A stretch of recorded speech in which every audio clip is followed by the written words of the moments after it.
if you constantly remind yourself after every defeat, after every setback, every time you get knocked down, I've got a saying, if life knocks you down, try and land on your back, because if you can look up, you can get up. See, a lot of people, because of failure, they stop believing. Let me share something with you. You will fail your way to success. Yes, 8 out of 10 millionaires have been financially bankrupt. You will fail your way to success. It doesn't matter how many times you fail. It doesn't matter how many times people tell you that you can't do it. It doesn't matter if you don't have a dime in the bank. You will fail your way to success. See, a lot of people, because they don't want to make any mistakes, it takes us to the next level. A lot of people don't want to fail. Fear of failure, fear of success, and guess what else? Fear of the unknown.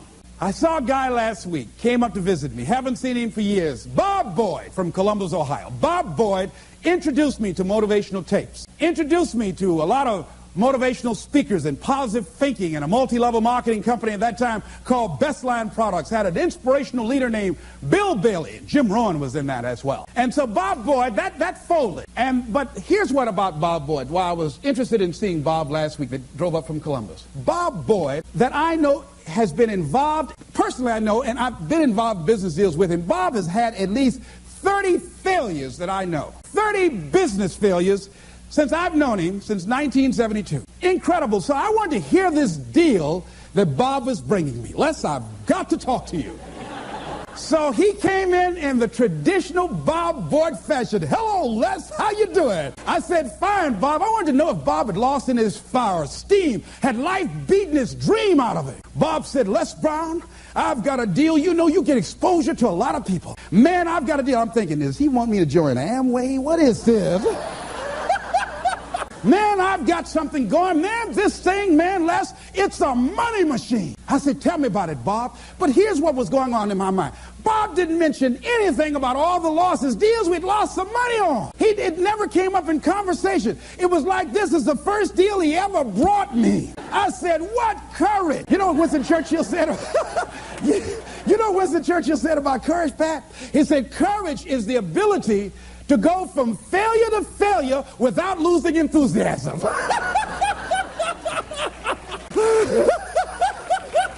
So you want to courageously hold on to your dream and not lose enthusiasm. See, Bob has not internalized failure. Things just didn't work out the way he wanted them to work out. He's still looking for his pot of gold at the end of the rainbow. And he was so fired up, traditional Bob Boyd fan. He took his coat off. Les, let me tell you something, man. You've got to see this deal. With the things you're doing, you're now on PBS. Les, you'll make a fortune. Man, I just can't wait to tell you about it. I said, tell me, Bob, tell me. When he got to talking, I said, Bob, I want to be a part of it. He said, now explain to me what I just told you. I said, I don't know what it is, but I want to do it. I want to do it. I didn't even know. See, you get fired up about something. People will come to see you burn. They want to go too. So I like the fact that Bob has not lost his fire. Bob is still hungry. Bob still sees his dream. Bob is still searching for a way to make it happen. He doesn't care about people talking about it. Man, he's never kept a job.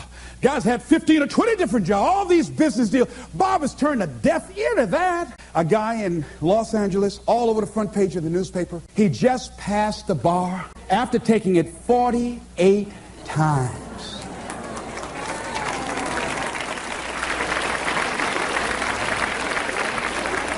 He had more than enough reason and excuses not to take it. His son has a law firm. He could have been a legal assistant, a clerk. And people all of a sudden used to laugh at this guy. He was a laughing stock. Are you taking the bar lately? Can you imagine what they did to this dude? Know what that guy there is? Man making a career taking the bar. But by the way, he need to make a career to pass it. People will do that too. You know, people talk about John Kennedy Jr. failing the bar. Did you read in the newspaper that he passed? I didn't see that, but did they make a bigger deal about him passing as they did when he failed? No, you know why? People like to see you fail. They like to see that.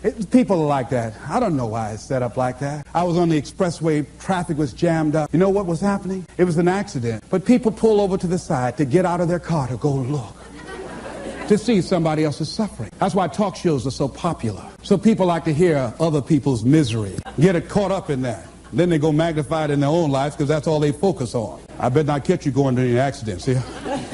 Bob Boyd went to conquer his volcano like that gentleman who decided it doesn't matter how many times I fail. I'm going to courageously pursue it. I don't care what people say. I don't care what they think. This is something that I want that gives my life meaning and value. You got a volcano like that in you somewhere. There's something. So I started talking to other people, and I would ask them what they were doing. And I said, but is that your passion? And they would say, no. I said, then what's your real passion? And they would tell me what their real passion was. Then I said, well, then why aren't you doing what you really want to do? Oh, I can do it, but. And they would continue on. So this word, but just kept on coming up. And then it also has some friends like woulda and coulda and shoulda. And one day, I'm going to have my own business. Those people who talk about one day I'm gonna. Some of y'all know some of those one day I'm gonna people. Raise your hand. Some of you get up in the morning and look in the mirror at that person. I just tease it, all right? So how is it that many times we block ourselves and we use these words almost like we're in a trance, like we're sleepwalking through life, that we find ways to cancel out our dreams? And I think that but is a dream killer.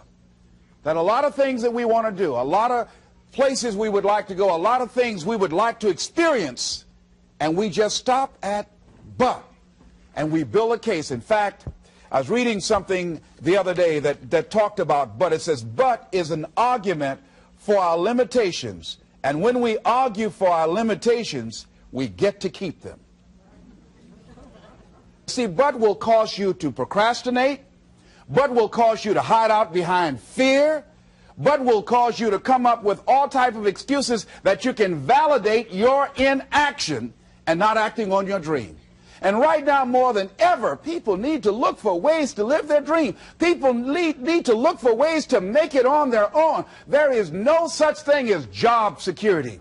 There's no such thing as a storm-proof or tragic-proof life. There are no guarantees today, ladies and gentlemen. The illusion is gone. There was a time when we graduated from high school, you were told, go to college and get out, and you go and work for a corporation for 30 or 40 years. They'll give you a gold watch and you'll retire. Special announcement, that day is gone.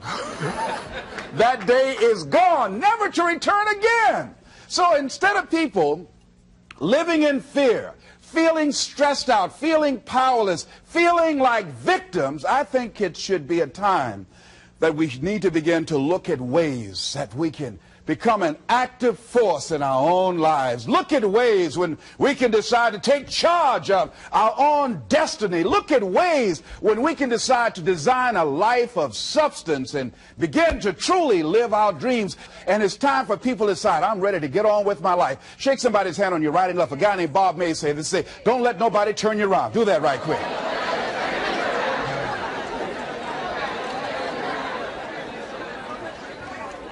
Now, a lot of people say, I'm going to live my life one day when things get right. When I get all my bills paid. When I get my feet on the ground. I say, what have you been walking on? See, there are no problem-free moments. A guy named Dimples had a record one time called, If It Ain't One Thing, It's Another. And I say, if it ain't one thing, it's 12 others. Always something there to build a case on why you can't move on, why you can't grow to the next level, why you can't begin to manifest your greatness, why you can't begin to live life on your terms. Always something there to block you, to keep you where you are, and keep you from beginning to develop your true greatness. Always some fear. How do we handle it? And I'm saying that if you've been hiding out behind but, if you've been using the fact that you don't have enough money or you don't have the education, take it head on. Go get the education. I was saying to a guy the other day who was saying, I said, how old are you? He says, 47 years old. I said, your sister tell me that you can't read. He said, that's right. I said, why? Well, I didn't go to school. I said, excuse me, how old are you? I'm 47. 47? Yes. And you can't read or write? Yes. Have you ever heard of adult school, adult education? Have you decided that you should learn how to read to begin to expand your world? Why are you using that as a racket? Why don't you decide now that you're going to expand your world, that if other people can learn, you could learn too? Well, it's hard for me. Have you been and sit in a class yet? Have you signed up yet? No, I haven't. See, a lot of people say no, ladies and gentlemen, to things, and they don't even know what they're saying no to. They haven't even challenged themselves. He hasn't even gone to sit into a class and say, teach me how to read. Instead, it's been easier for him to go through life, he thinks, trying to play a whole con game, pretending he knows how to do something that he doesn't know how to do. And you know what? Most of us go through life like that. Most of us go through life pretending that we're satisfied where we are, pretending that everything is okay, pretending that we don't have any special goals or ambitions or desires, when really deep down inside we do really want more. But if you look at our behavior, if you judge based upon what we do, that really will tell you some true stories about people, because you have to judge a tree by the fruit it bears, not the fruit that it talks about. See, a lot of people pretend that they want more out of life, but all you have to do is watch their actions. That will tell you something. So I used to pretend that I wanted to lose weight, but how could you tell I was pretending? Watch me when I have a piece of sweet potato pie.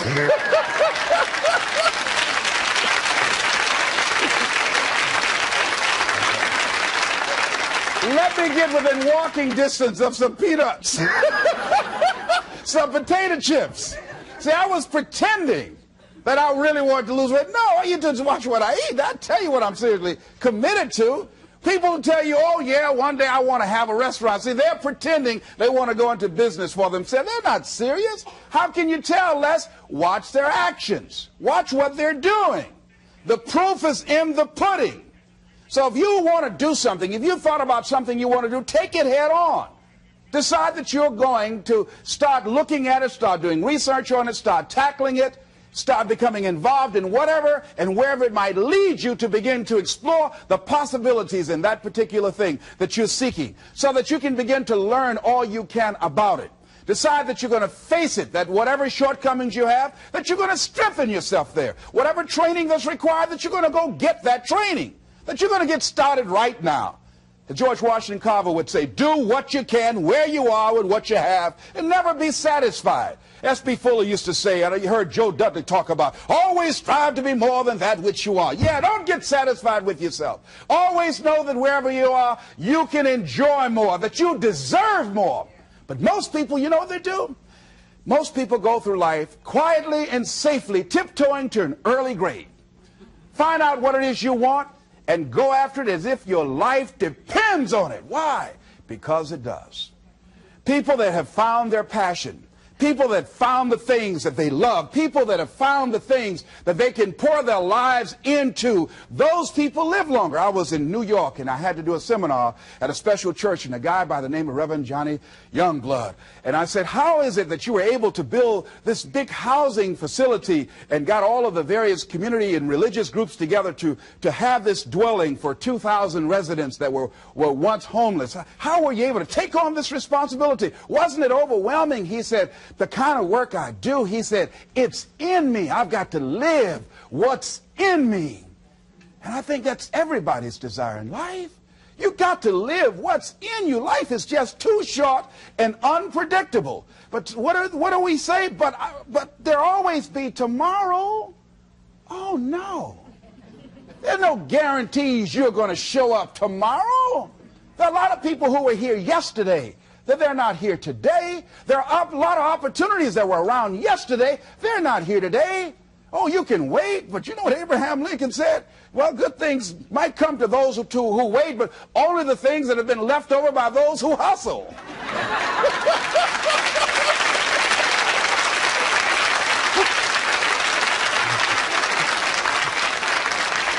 So who want to go through life picking up leftovers? You deserve much more than that. The leftovers is somebody has left you. So take it head on, begin to explore it. Here's something else. Decide to do it now. Decide whatever you want to do, that you are now going to become actively involved right now, exploring the possibilities for you.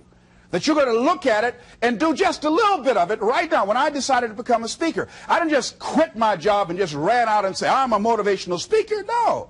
What I did was I decided to start looking at other people that were involved in the speaking profession. I volunteered to work with some speakers so that I could learn. Whatever you want to do, get your feet wet. Gain some experience doing some volunteer work in the area and find out whether or not this thing you want to do will fit for you. A friend of mine told me he wanted to have a restaurant. I said, have you ever operated a restaurant before? He said, no. I said, well, really, you don't even know if you want one. I said, what's your expertise? What do you bring to the table? He said, I can cook real good. I said, well, what about the management side? What about the business part of the restaurant? You're not going to be cooking all the time. Somebody's got to receive the money. Who's going to manage the personnel? He said, you got it right. You got a point there. So this guy got a job in a restaurant in the evening time on a part-time basis. After doing that for a while, he said, you know what? I think I just want to be a chef. He said, after working there, people didn't show up to work. He said, it's hard to find the help. People weren't responsible. The headaches, the guests were just giving him problems day in and day out. They weren't ever satisfied. He said, no, I just think I'll stick to cooking. See, you got to find out what fits for you. Because you might decide that after you go up in there and examine it and experience it and get some experience under your belt on it, well, you say, this is really not what I want. This does not fit for me. So decide that you're going to do that. Now, John H. Johnson said something that's very important. He said, there's no defense against an excellence that meets a pressing public need. See, whatever you decide to do, look at it and find out what is it that I have that I could bring to the table that can begin to enable me to ensure that I could be successful in this. Where is the opening for you? There's room for you out here in the arena called life. There's room for you to come out and live your dream. Don't allow but to keep you in the corner, or keep you up in the bleachers, looking at life, being a spectator, not being a participant, making a difference in life. I believe that all of us came here with something. All of us showed up to give something, and that nobody's going to give that service that you have to give. No one's going to produce your product. No one's going to write your book. No one's going to open your academy. No one's going to begin to create your daycare with a special curriculum to help to cultivate the high self-esteem in our children. That's your idea. And if you don't bring your idea out here, when you die, all of us will suffer because we've been deprived of your genius because you allowed but to keep you in the bleachers and not pursuing your greatness. You take it to your grave with you. And that's what most people do. I think that's why the guy said that many people die at age 21 and don't get buried until they're 65.